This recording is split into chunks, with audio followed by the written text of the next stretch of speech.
Welcome. You have found your way here to this quiet place where history is told slowly and without rush. There is nowhere you need to be tonight. Nothing that needs your attention. Just this story, unfolding gently, carrying you back through the centuries to a world that has long since turned to dust and memory. Tonight, we travel to Rome, not the Rome of textbooks and timelines, but the Rome of firelight and cobblestones, of crowded markets and silent temples, of men and women who woke each morning not knowing they were building something that would echo across 2,000 years. We will walk through the early hills where it all began. We will follow the slow rise of a republic, the long reign of emperors, and the quiet, gradual fading of a civilization. And through it all, you are invited to simply listen and let sleep find you somewhere along the way. Begin now by letting your body settle. Feel the weight of the blanket, the softness beneath you. Take one long breath in, hold it for a moment, and release. And again, there is nothing to do but listen. Let us begin. Part 1. The Seven Hills. Long before there was marble and empire, before legions marched across 3 continents, before the name Rome meant anything at all to the world, there were hills. 7 of them, rising gently above the floodplain of a wide and winding river called the Tiber. The land was green and largely quiet. Wolves moved through the forests at night. The river reflected the stars. It is somewhere around the year 753 before the Common Era. At least, that is the date the Romans themselves would eventually settle on, though history is rarely so precise.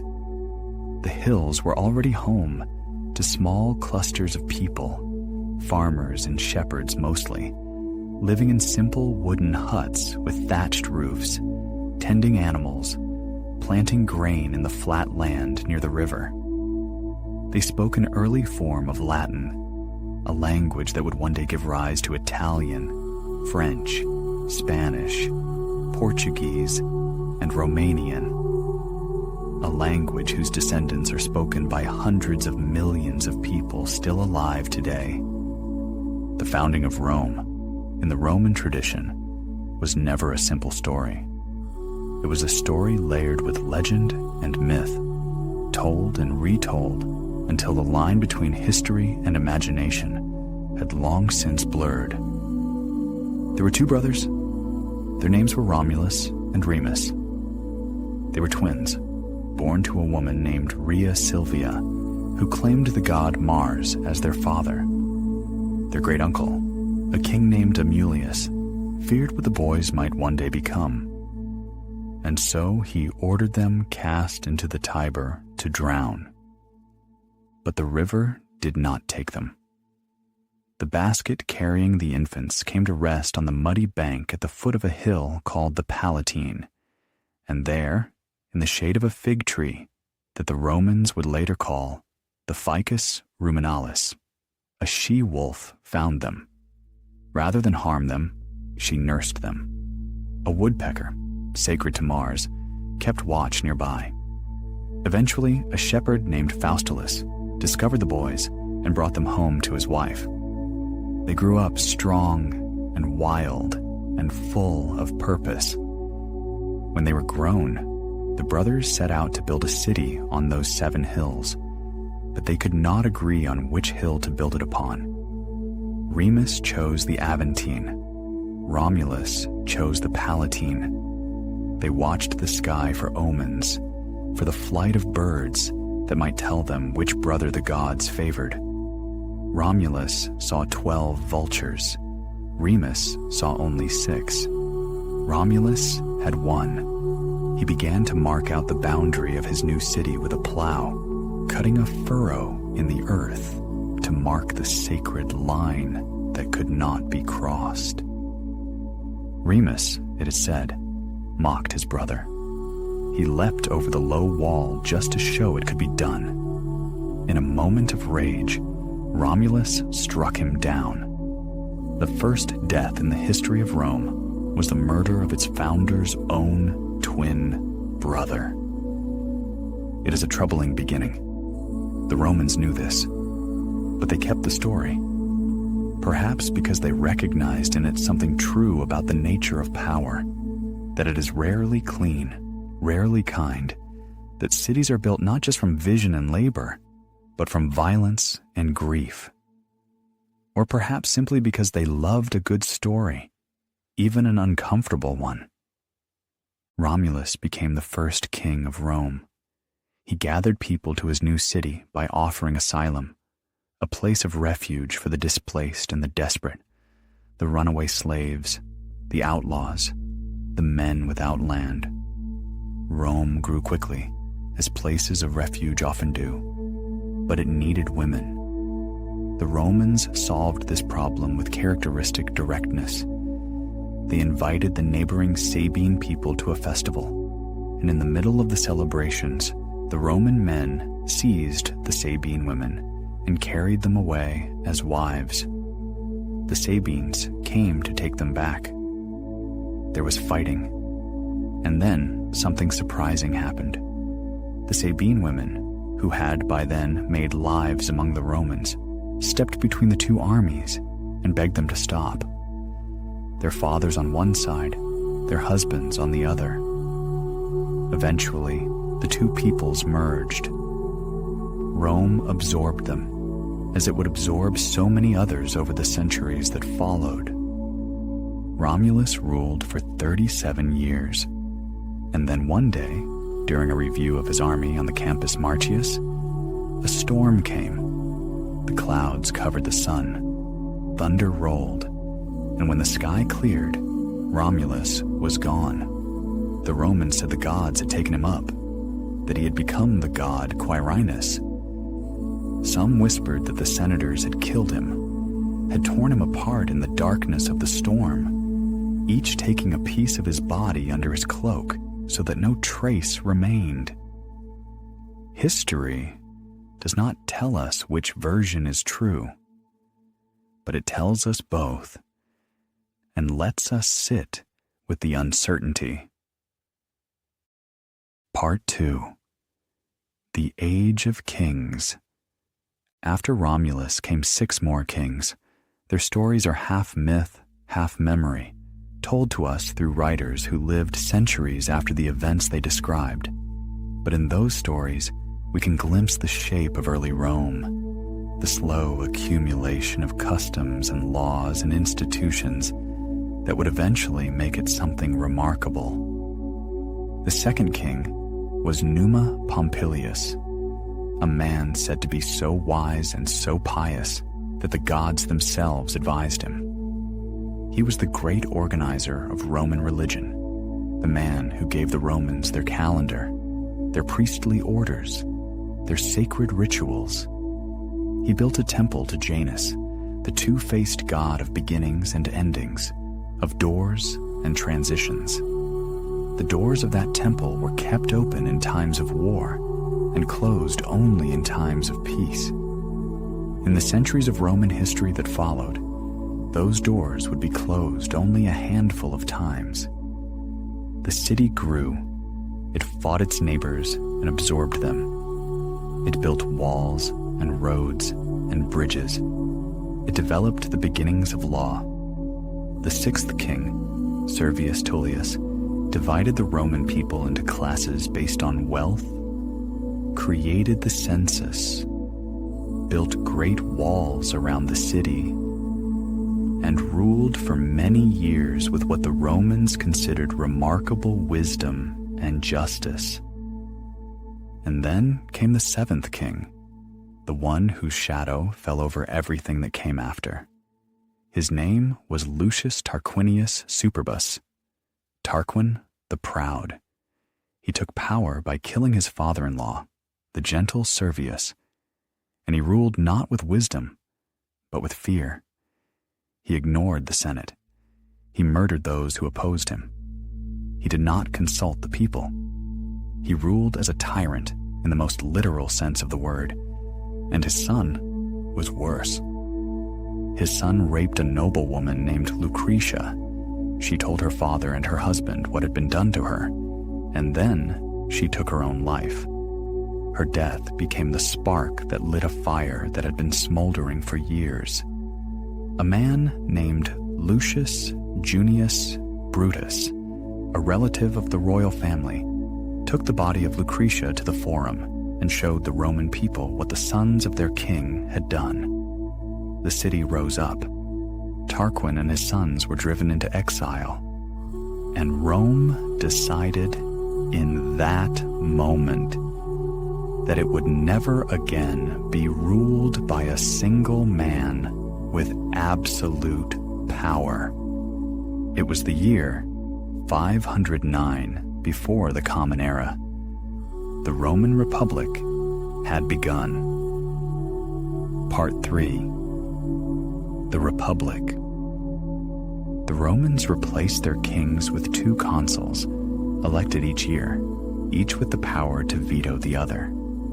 It was an imperfect system, full of compromise and argument and occasional paralysis, but it was also a system designed with a very specific fear in mind. The fear of one man with too much power. And for nearly 5 centuries, it largely kept that fear at bay. The early republic was not a democracy in any modern sense. Power was held by the patricians, the great aristocratic families of Rome, and for a long time the plebeians, the common people, had very little say.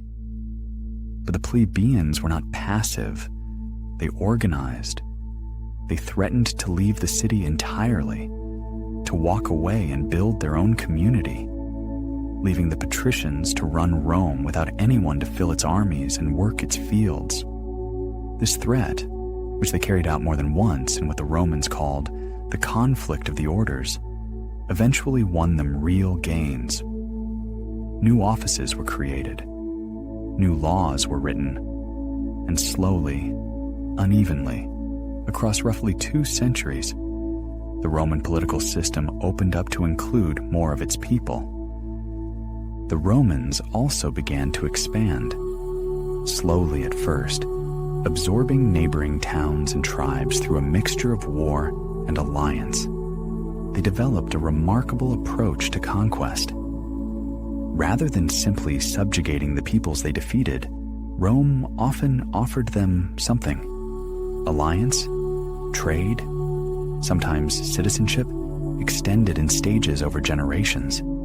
The defeated became partners. Their soldiers joined the Roman legions.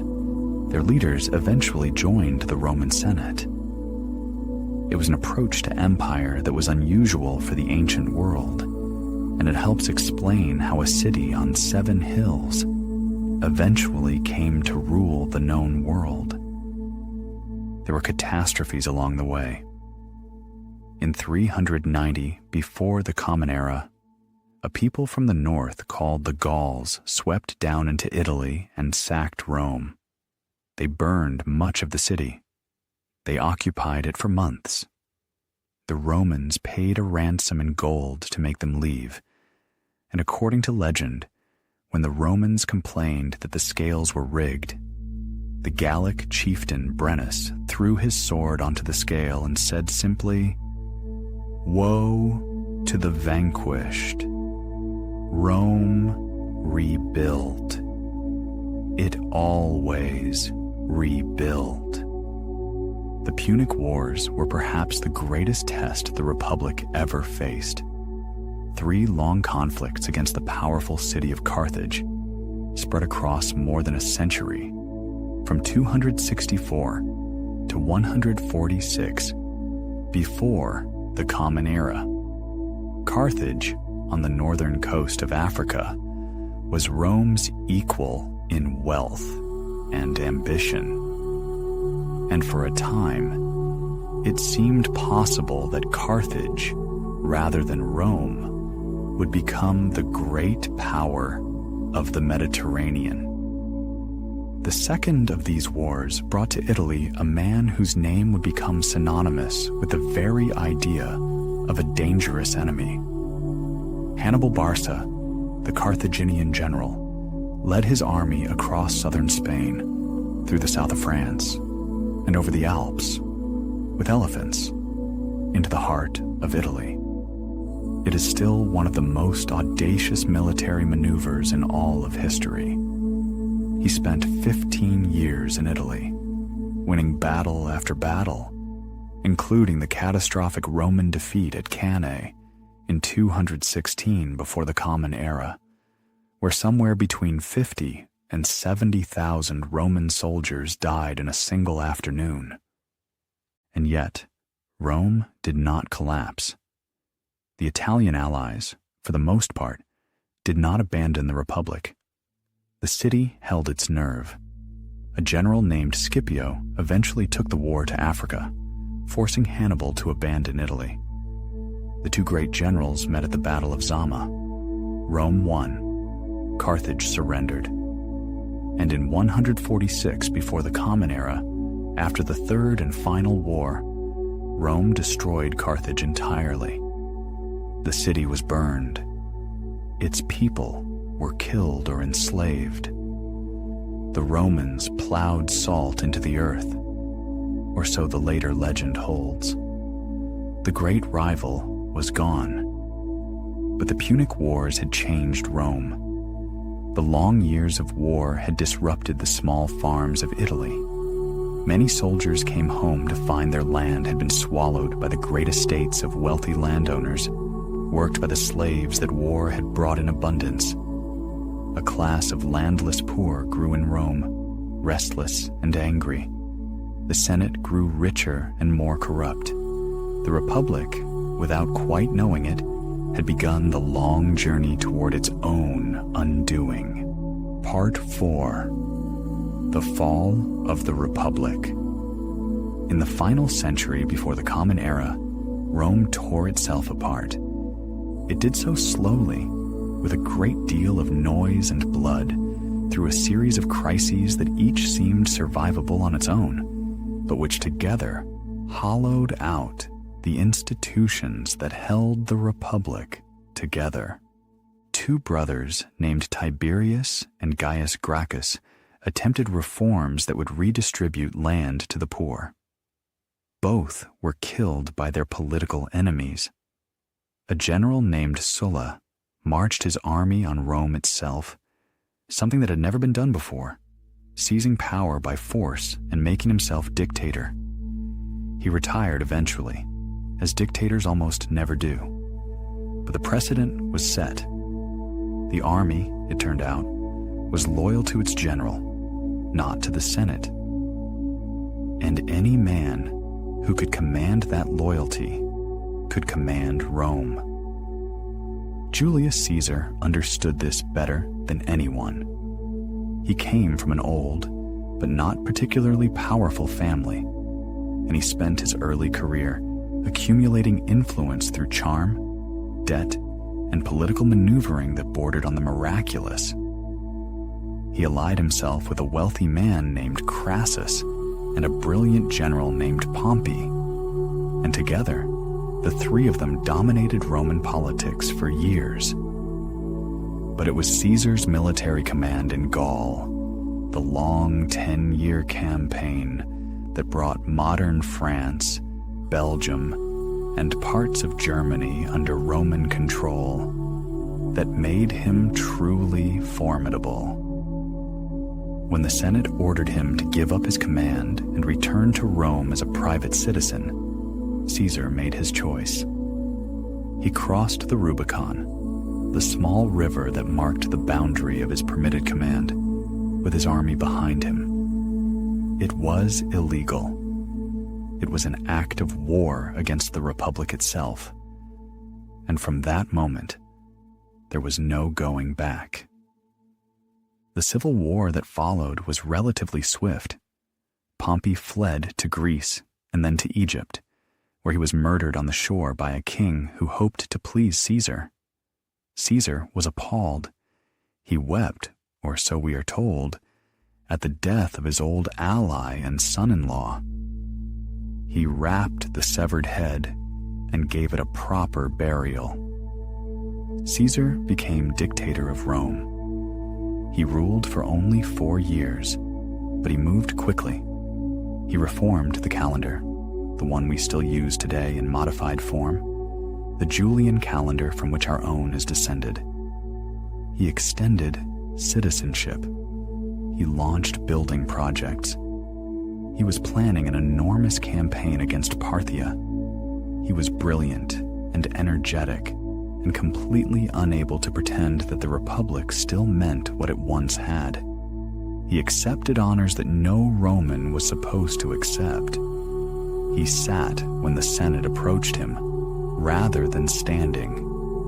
He was named Dictator Perpetuo, dictator in perpetuity.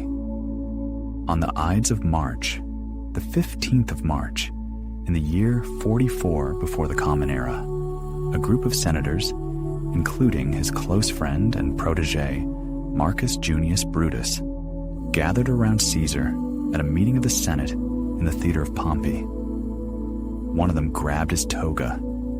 The knives came out. Caesar was stabbed 23 times. He fell, according to some accounts, at the base of a statue of Pompey, covering the statue's feet in his blood.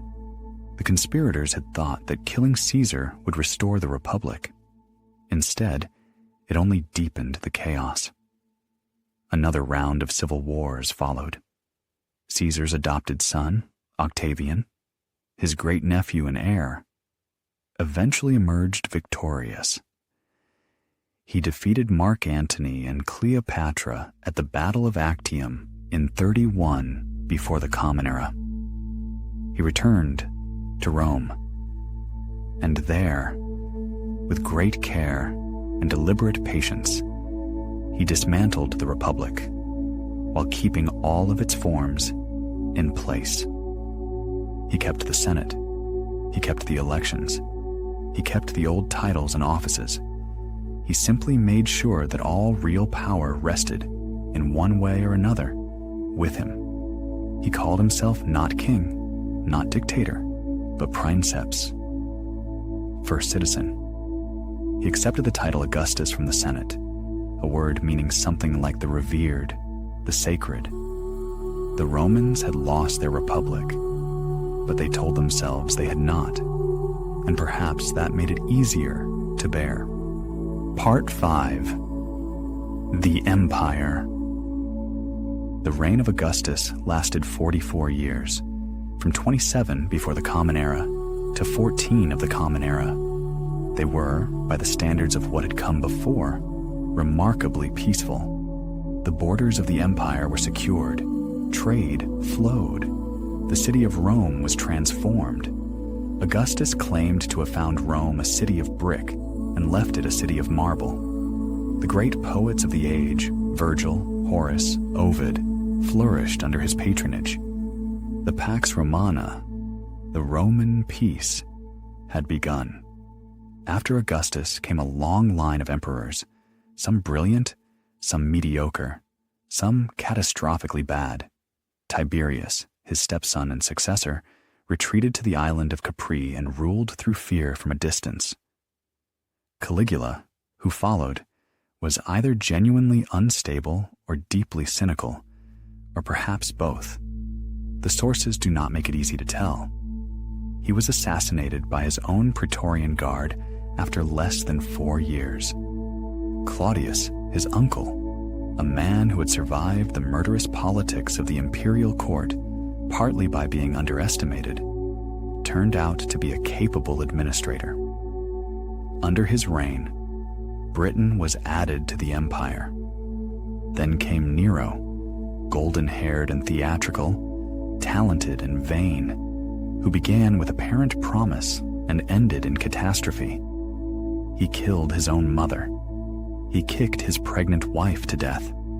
He blamed Christians for the great fire that swept through Rome in 64 of the Common Era, initiating the first organized persecution of a group that would eventually transform the empire from within. He fancied himself an artist of great genius, a singer, a poet, a charioteer, and the Romans were largely unable to convince him otherwise. In the end, his own generals turned against him.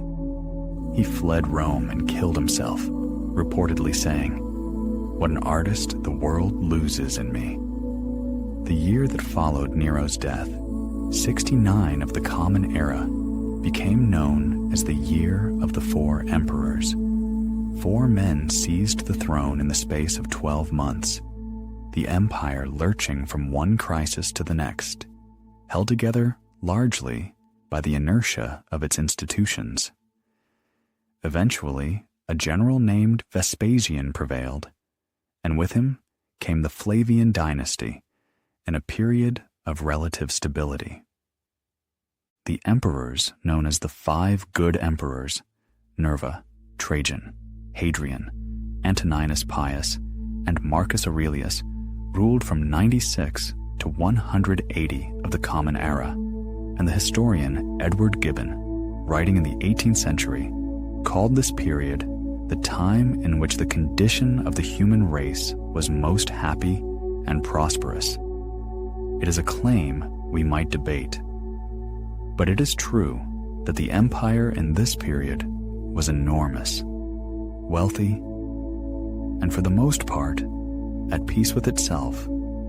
Trajan expanded the empire to its greatest extent, pushing north of the Danube into what is now Romania, which is called Romania to this day, partly because the Romans colonized it so thoroughly that the language spoken there is still recognizably Latin. He also pushed east into Mesopotamia. The empire stretched from Scotland to the Sahara, from Portugal to the Persian Gulf. Hadrian pulled back. He understood that an empire of that size could not be held indefinitely. He consolidated, built walls, the famous Hadrian's Wall across northern Britain, and a similar structure in Germany, traveled constantly through his provinces, reformed the army, and spent enormous energy on architecture. The Pantheon in Rome, still standing today, rebuilt under his reign, is considered one of the finest buildings ever constructed. Its dome remained the largest in the world for 13 centuries. Marcus Aurelius was the philosopher-emperor, the man who wrote his private thoughts in Greek in a journal he never intended for publication, thoughts about duty and impermanence, and the difficulty of being good in a world that does not always reward goodness. Those thoughts, known as the Meditations, are still read and cherished today. He spent much of his reign on campaign, fighting on the Danube frontier, far from Rome, far from the libraries and gardens he loved. He died on campaign in 180. With him, the Pax Romana effectively ended. Part 6. The Long Decline. Empires do not fall in a day or a year or even a generation. They fall the way sleep sometimes comes, gradually, almost imperceptibly, until you realize with a start that the light has changed and the world has become something different. After Marcus Aurelius came his son, Commodus, who was vain and cruel and obsessed with gladiatorial combat, and who ruled for 12 years before being strangled in his bath. After him came the Severan dynasty and the soldier emperors and the crisis of the 3rd century, a 50-year period from 235 to 284 of the Common Era, during which the empire nearly tore itself apart. 26 emperors were claimed in those 50 years. Most of them died violently. Plague swept the empire repeatedly. The borders were under pressure on multiple fronts simultaneously. Germanic tribes in the north and west, the Sassanid Persian Empire in the east. The Emperor Diocletian, who came to power in 284, was an extraordinarily capable administrator who understood that the empire had become too large and too complex for one man to manage. He divided it into two halves, east and west, each with its own emperor and its own junior emperor, a system called the Tetrarchy. He also began the last great persecution of Christians, a minority religion that had grown steadily throughout the empire despite periodic repression. His successor, Constantine, reversed that policy entirely. In 312, before a crucial battle, Constantine claimed to have seen a vision of a Christian symbol in the sky and a voice telling him to conquer under that sign. He won the battle. He became a Christian, or at least a Christian sympathizer. The Edict of Milan in 313 granted tolerance to Christians throughout the empire.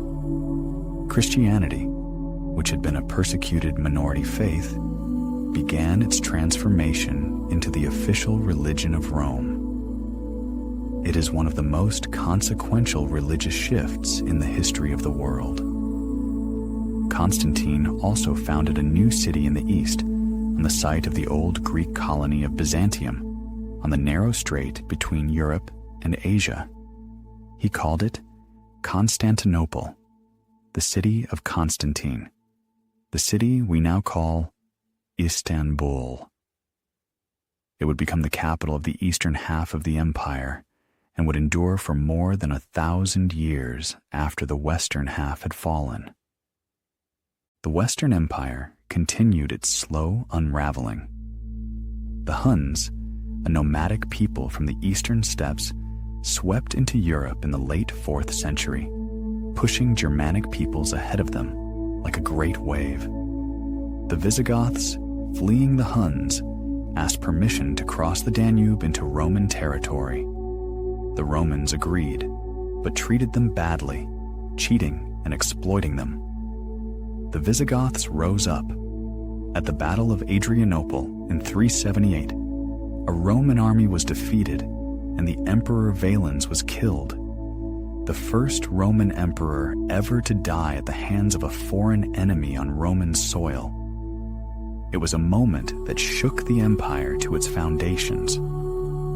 Over the following decades, Rome attempted to manage the barbarian groups within its borders, making them allies, incorporating them into the legions, settling them on Roman land in exchange for military service.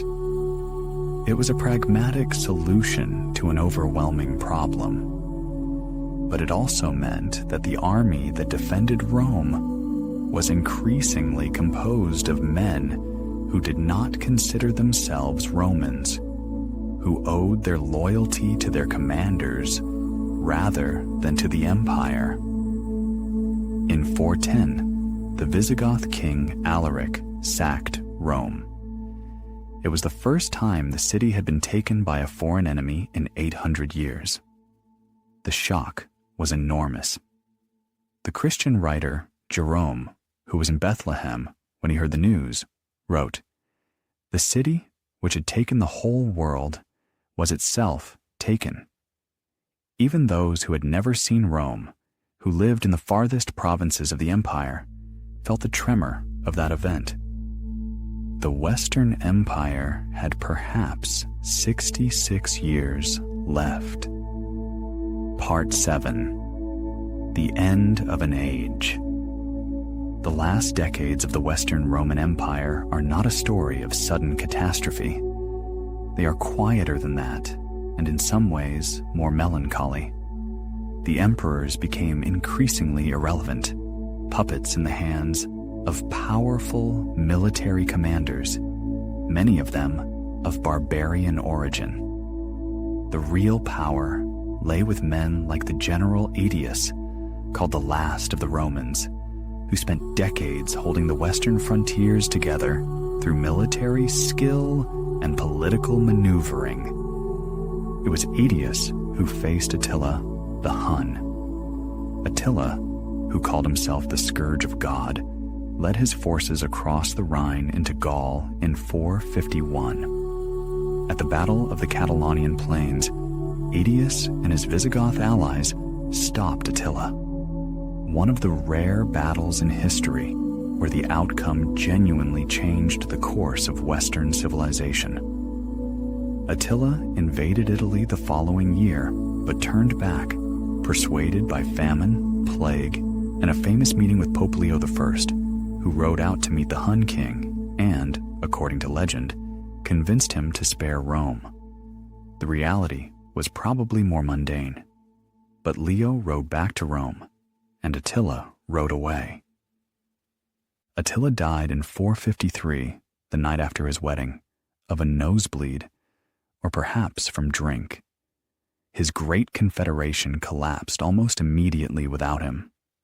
Aetius was murdered by the Emperor Valentinian III the following year in a fit of paranoid jealousy. Valentinian himself was killed shortly after by two of Aetius's former bodyguards. The Western Empire had perhaps 22 years left. What remained was not entirely without dignity. Life in the Western provinces continued. The great Roman roads were still traveled. Latin was still spoken. The law was still, in its broad outlines, Roman law. Christianity, now firmly established as the religion of the empire, provided a continuity of culture and organization that outlasted the political structures of Rome itself. The bishops became the new administrators of the cities. The church, the inheritor of Roman bureaucracy. The last emperor of the West was a young man named Romulus Augustulus, an almost impossibly symbolic name, combining the name of Rome's legendary founder with the title of its first emperor. He was perhaps 15 years old when he was placed on the throne in 475, and he was deposed less than a year later by a Germanic chieftain named Odoacer, who had no particular interest in the title of emperor, and simply sent the imperial regalia to Constantinople, to the Eastern court, on the grounds that one emperor was quite sufficient. It was the year 476 of the Common Era. The Western Roman Empire was over. Romulus Augustulus was not killed. He was sent to live in a castle in southern Italy, given a pension, allowed to live out his days in quiet retirement.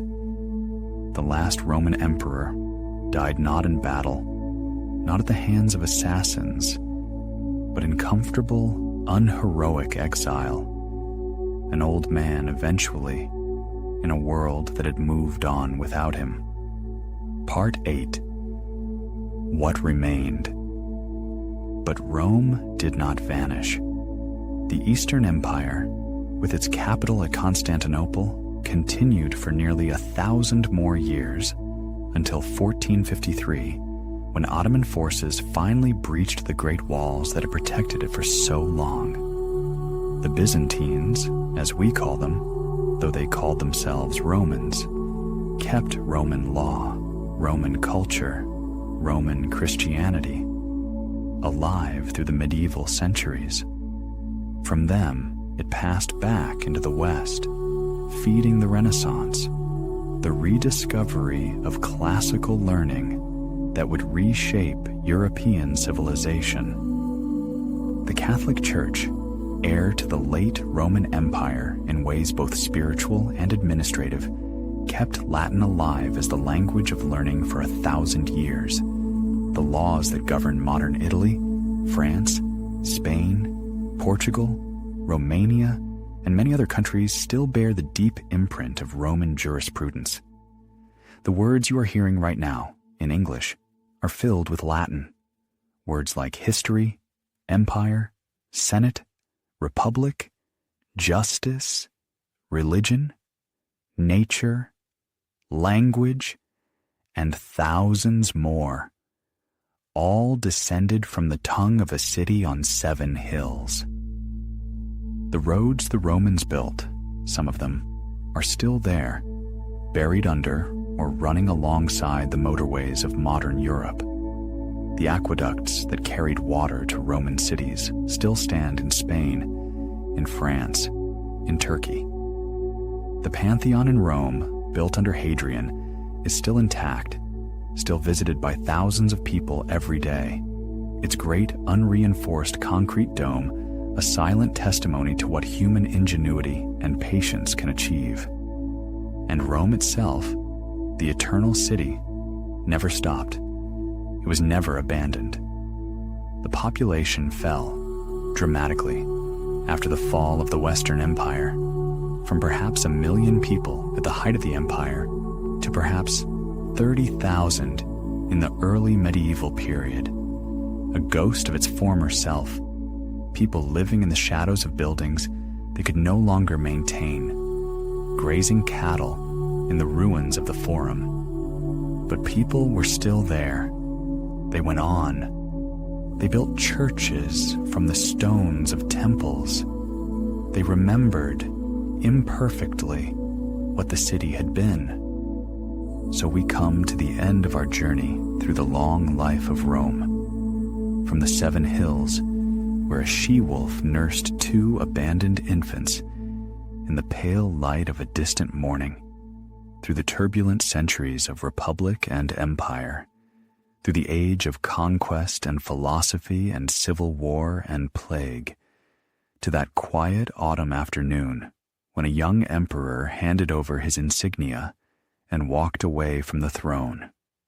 And the world changed so gradually that most people alive at the time did not quite notice it had changed at all.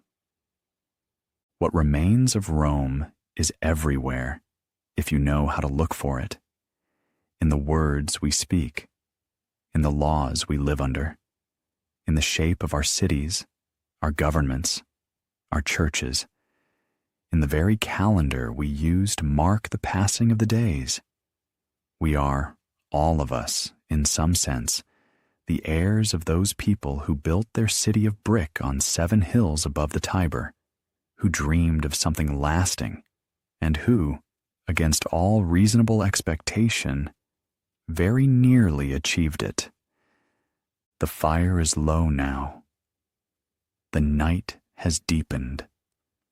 Let the story settle around you like a warm and comfortable thing.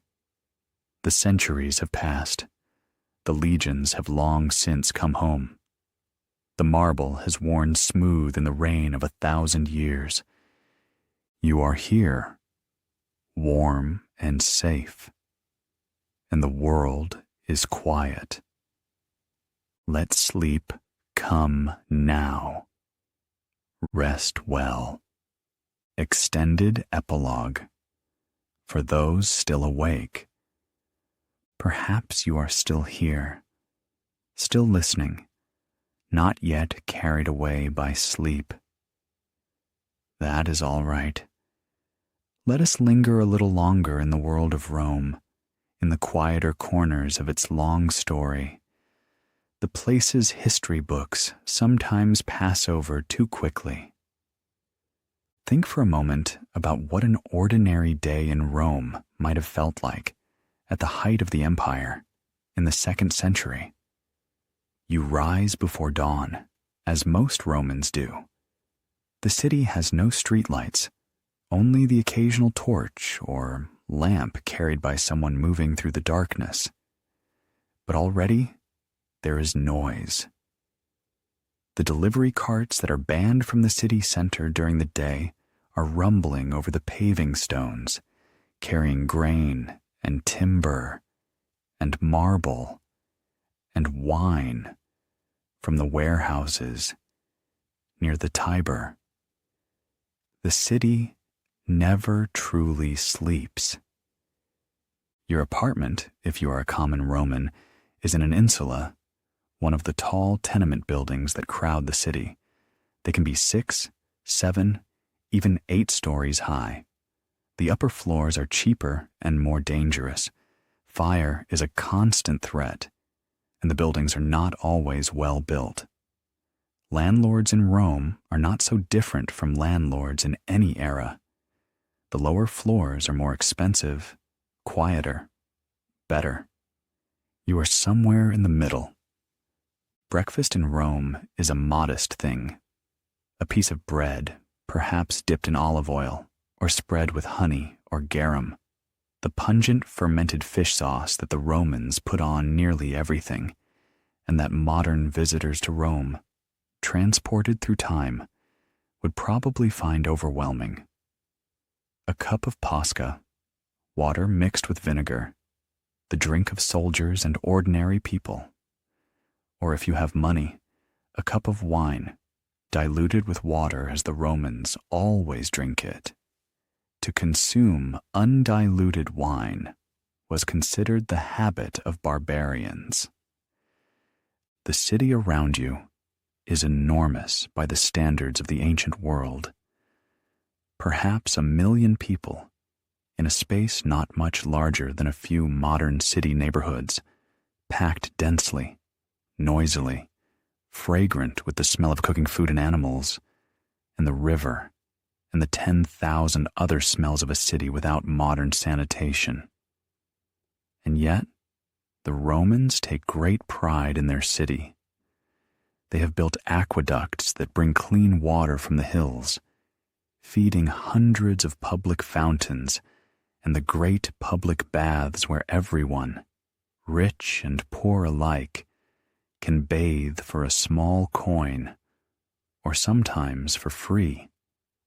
The Forum, the heart of the city, is a place of astonishing beauty by mid-morning, the temples gleaming white and gold in the Mediterranean sun, the columns rising against a blue sky, the crowds of citizens and merchants and slaves and senators moving through the space in a constant, purposeful tide. A lawyer is making an argument in a colonnade. A philosopher is speaking to a small group of students. A priest is leading a sacrificial animal through the crowd toward the steps of the Temple of Jupiter. You pass through the Forum and climb the Palatine Hill, where the emperors have built their palaces, one added to another over the generations, until the entire hill has become palace.